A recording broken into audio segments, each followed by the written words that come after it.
If you watch any big movie trailer released in the last 150 years, as long as it's not a romantic comedy, you can almost guarantee at some point the trailer devolves into a cacophony of motion, noise, explosions, and fights. Action inherently tells a story. It's confusing, scary, visceral, something is happening. It demands your attention to try to find out what's going on and why. These trailers continue to get made because they work. If even one of these quick visuals catches your eye, if one of those 6 frames of a lightsaber with a crossguard made of more lightsaber really catch your fancy, that, my friends, is a ticket sale. Hello, Pirate Bay? 2 tickets to Star Wars 7.mp4, please. But when you sit down and watch the film for real, what makes an action scene good? I've watched at least 10 films in my time, and I think I've isolated what makes a good action film down to 2 specific points. In my experience, good action scenes communicate the action well. In other words, the physical space of the scene and what's happening in it, but also advance the story by developing the theme or providing characterization. Let's start by looking at a film you've never heard of that does neither. Death Wish 3 is a film about a man who protects the downtrodden by shooting a lot of bad people. The action itself has a degree of viscera to it, blood, explosions and so on, but it doesn't get across any particular ideas. It's a man shooting people with his gun, and you know they deserve it because they dress evil and cackle and they're shooting at the good guy. The violence is huge. Kersey kills over 70 people on screen in this film, and he does it with an array of massive weapons. In a good film, action is the result of story, and you're engaged in the action because you care about the characters. Bad films have bad stories or no stories at all and uninteresting characters and try to regain your attention with the action. This isn't a hard and fast rule, but when a film has to pull out an actual machine gun and a missile launcher to keep your attention, that's an admission the film doesn't have any other way of doing it. Numerous scenes are dedicated to telling you how cool the guns are just to make sure you know. 44 Magnum is a pistol cartridge, and a 475 Wildy Magnum is a shorter version of the African big game cartridge. Oh, is this not big enough for you? How about this machine gun? Here, look at it. Just look at it for a while. No, really, there's literally a scene where a guy shows you the machine gun he has, and then they put it back. Normally you'd be getting invested in the characters and story, but instead the film has to stop and go, no, keep watching, the action's coming and it's going to be big, we promise. And then you actually get to the action and, well, it's just the most uninterestingly shot action you can get. Shot of Paul shooting he gun, shot of bad guys falling down. Rinse, repeat, dry your hands with the towel dispenser. Oh, it's out, I'm going to have to go into the stall and tear off a bunch of toilet paper. There's one really good piece of action in the film, and it's here. For 12 frames, this guy really knows how dead he is. So not only does it not advance the story, but the action is uninteresting too, which is the cardinal sin of a crappy budget action film. There's times when Death Wishman talks to people, eats with them, and has a nice date with a lady half his age, and we learn a little more about him and the people he's trying to protect. But a good film would fuse action and characterization. You'd learn about Death Wish Man while he was death wishing, instead of having to stop everything and go have dinner with the nice people downstairs. Death Wish 3 doesn't tick either of these boxes, but who cares about Death Wish 3? Instead, let's look at The Avengers, one of the highest grossing films of all time. Avengers are some of the worst action scenes I've seen in my entire life. This is my favourite scene to deconstruct. It feels off, jarring somehow, doesn't it? Well, here's why. Obviously their heads are nowhere near each other, so they cut to this other angle for the headbutt, since you can't see how far apart their heads are from here. But because they've just cut from this angle, it's really obvious to the viewer that she hasn't actually hit him, because we know how far apart they are. It automatically reads as fake. But then before it cuts back to the previous angle, this henchman walks right in front of the frame. So when they cut back to this angle, it's super jarring. In these 2 shots, Black Widow flippy-doos off a guy to crush this guy before he can go for his gun, which he presumably dropped. I say presumably because whoever shot this scene never shows if he has a gun or if he dropped it or where it went. He's clearly reaching for something. They seemingly accidentally obscured what he's reaching for and forgot to get a pickup shot or put it in the edit. But since I'm such a nice guy, I decided to help out. Here's a shot of a hand reaching for a gun that was dropped, and here's a shot of Scarlett Johansson reacting to that. Feel free to edit this into the director's cut of the film, Joss. Unless you're too busy smoking weedin'. Cut this part out. In other words, the scene fails to communicate what's happening in it. The editing and cinematography are ridiculously jarring. Why is this shot sideways? Why is it back to normal? What? It's sideways again. Please help me.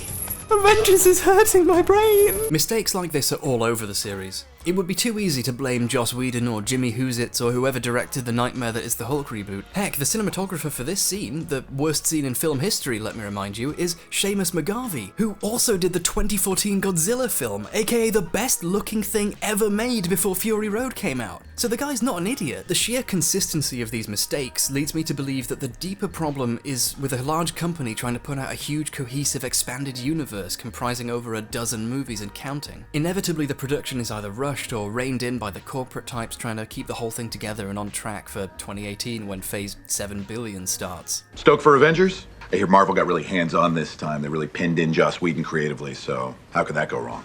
Ironically, this was the problem with Death Wish 3 as well. The film was produced by the Cannon Group, famous for rushing all aspects of production and being run by two of the most cinema-illiterate people of all time. So what kind of stories can a director unhemmed by the need to fit a giant pre-existing production pipeline do? Here's the part where I talk specifically about Quentin Tarantino for far too long, sorry. But that's because Tarantino is really good at telling a story using action. I mean, look at this famous shot where you don't even see what's happening. The camera slides away, screams, music, and eventually Mr. Blonde enters the frame carrying a fake plastic human ear.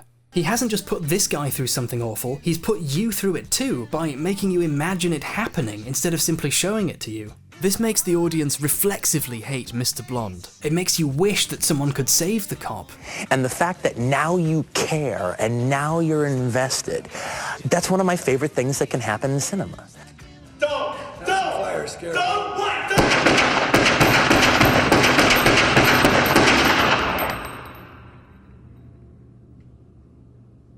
This is made surprising because the camera work does everything it can to avoid reminding you that Mr. Orange is in the room with them. Even when it pans away, Mr. Orange would be lying on the ground right down there, but they angle it just right so you don't see him. You forget he's there. This makes the re-emergence of Mr. Orange into the scene surprising and engaging, and it does it by mostly not showing you anything. Reservoir Dogs certainly leaves room for improvement in the visual storytelling department. Take this scene again from his first film and much less iconic for a good reason.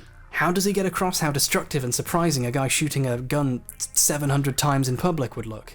Well, there's a couple of screams dubbed in post and we get a shot of a cop getting hurt. We don't really learn much about Mr. Pink in this scene, except that he has a magic gun with infinite ammo and is a really bad shot. Pink actually took part in the final shootout at the end, but his bullets missed everyone. In Django Unchained, another Tarantino character kills another lawman. What has Tarantino learned after 20 years of pointing cameras at guns? Dentist Waltz is about to shoot the sheriff with a Derringer. A Derringer is a tiny gun. They look really silly. They're derisively known as purse guns. It can still kill you, but it looks really silly if you execute it poorly. How do you make shooting someone out of nowhere with a tiny toy-like gun dramatic and big?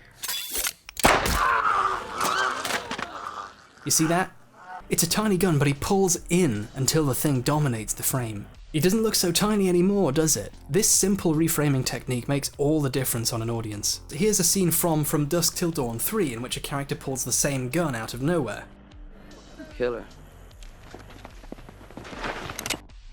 It's a less surprising way of doing it, isn't it? Which is weird because this movie knows how to make a gun look threatening. I wasn't gonna steal it or nothing. I just wanted to see it up close. Is this close enough?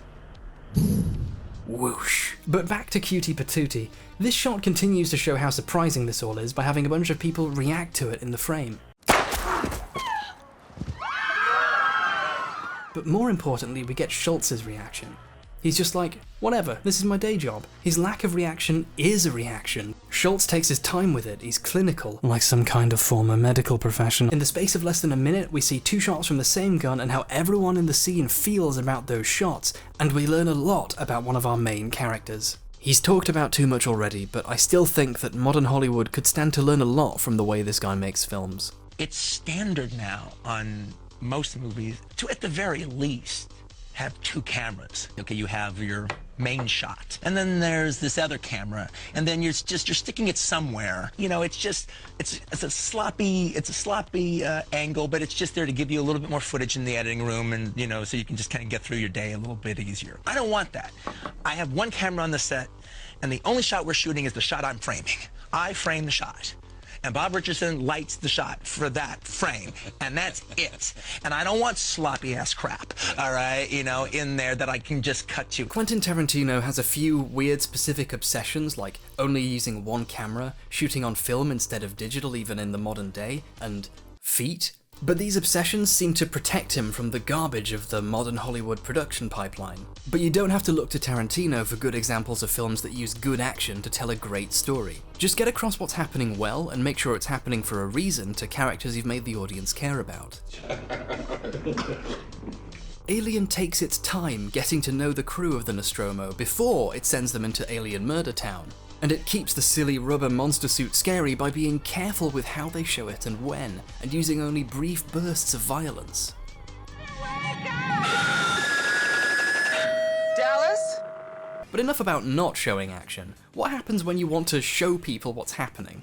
Terminator and Terminator 2 both use action flawlessly, but of course they would. Everyone knows Terminator 1 is the best film ever made. But this chase sequence in Terminator 2 is especially good because the shots contrast the size of the vehicles involved, reflecting how the T-1000 is a far more advanced machine than the T-800. Robert Patrick is a fantastic actor, but he's not exactly a muscle man. Making him seem threatening to Arnold requires visual compositions like this one to show what's going on under the surface.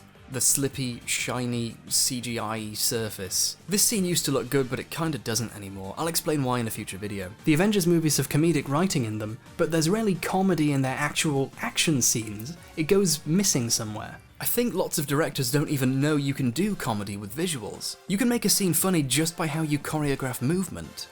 Bye, Miss Laura. In Fargo, by framing the corpse out, the Coen brothers create a fantastic shot of a bleeding Steve Buscemi angrily kicking at nothing, summing up just how much the character's kidnapping scheme has gone off the rails in a single image. The one thing the Coens can definitely teach is that if you hold with something long enough, it becomes funny. Take this scene, where the action is just a man having a temper tantrum. A worse filmmaker would cut from here to the next scene, but instead they're willing to hold on it, and they stay there long enough that he realises how silly he looks and goes back to scraping his car. Or this scene where they hold long enough on Buscemi's tissue-covered face as he stares at the money that it becomes inherently funny watching him take himself seriously.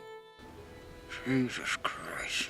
Or this scene in Miller's Crossing, which stretches this principle past its breaking point and pushes it into becoming one of the best scenes in film history. No matter what level of violence you're going for, it's always possible to get a laugh out of it if you do it right.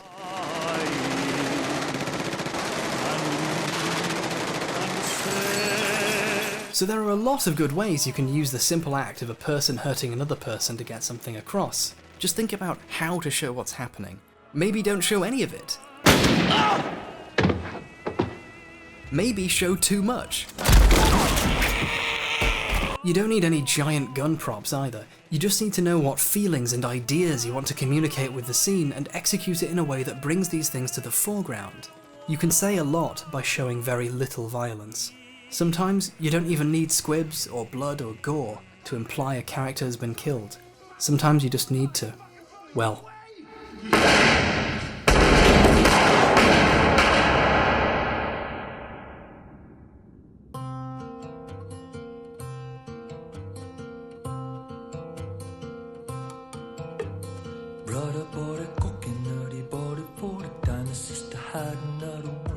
thank you all very much for watching. I'd like to say a special thanks to Niels Abildgaard, Peter Broderson, Renslayer, Rikami, Samael, Scartharax, Lord of the Roaches, Scott Gertin, Sean Higgins, Thad Wasilewski, Two Armed Blues and Red Drapes, and Axel Blaze. Wait a second, why is Axel Blaze at the bottom of the list? I tried to alphabetize the list, and for some reason Axel Blaze's name is at the bottom. That doesn't make any sense. Anyway, Axel Blaze, if you're watching this, and I know you are because you're giving me money to make these for some reason, about 5 years ago you had an avatar on the Something Awful forums that was from Adventure Time, and that avatar sold me on watching the show, and I really, really liked it, and it caused me to make radically different life decisions, and I might not be making these videos if it weren't for the choices that I was led to make as a result of watching a cartoon at your non-recommendation, based on the avatar you had. So, thanks a lot. It feels really weird to be admitting that, you know? Anyway, see you next time!